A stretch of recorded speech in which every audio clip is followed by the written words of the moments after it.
就是我刚刚讲说我在20年前亲自参与过金门号跟这个天空飞弹的中科院的一个合作计划。我想在现在曾经在政府里面任职或是帮现在候选人规划人生顾问的里面亲自参与中科院的合作计划的，我想没有几个。可现在韩市长有。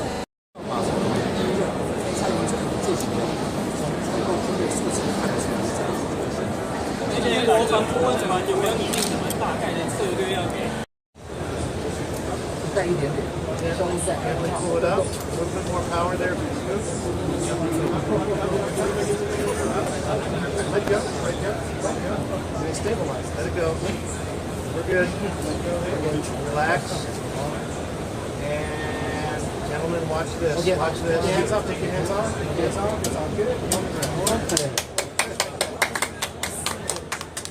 And the brakes happen automatically.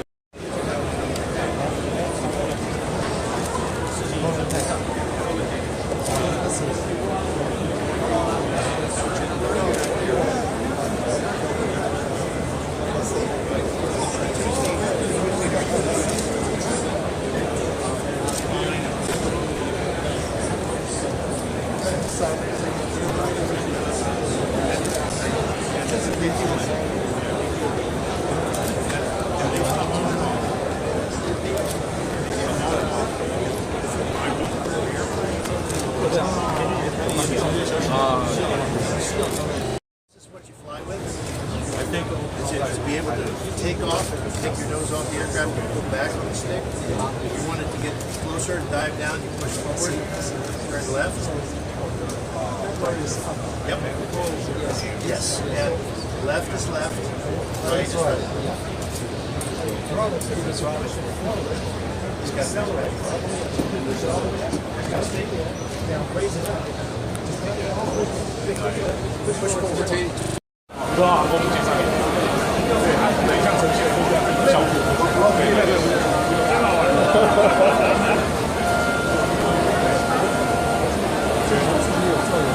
对，这个目前台湾是比较大，也做维修中心在的。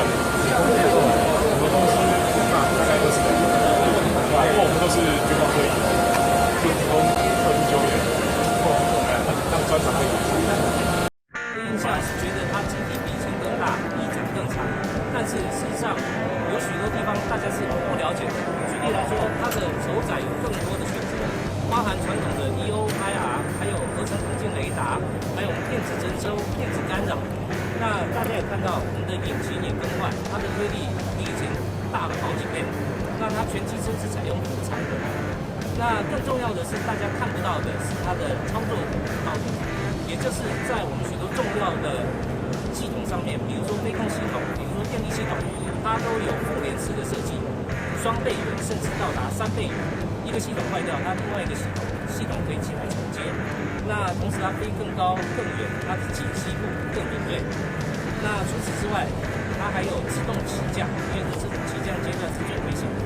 那还有包括它的自动连管、多机导控、即时影像气传，都已经设计在它的这个基地的功能里面。这是基本的介绍。所以它的那个推力更大的话，现在大家关心的是不是上头就可以挂载许多的飞弹之类的？我想大家应该不必聚焦在说是不是能够挂飞弹，因为我们在它的结构上面已经都设计了这些吊挂点，所以我们只是配合政策的指导，包含救难夹舱、空军夹舱，这些都是我们的选项。所以我在这边强调是不是能够挂飞弹。所以总共几个挂点，然后完全不是这样。我们这个自制率大概都接近是100%，所以我觉得这些大家可能只是看到一个外形的这个焊接的功能，但事实上有些东西是我们自己在进行研发的。我们知道另外还有2.5的一部分是那目前在哪一款它其实对我们上一代的应该就已经相当肯定，但是我们是遵从一个螺旋式的发展，所以很多技术不是一步到位，所以我们是分阶段、分技术层次在进行。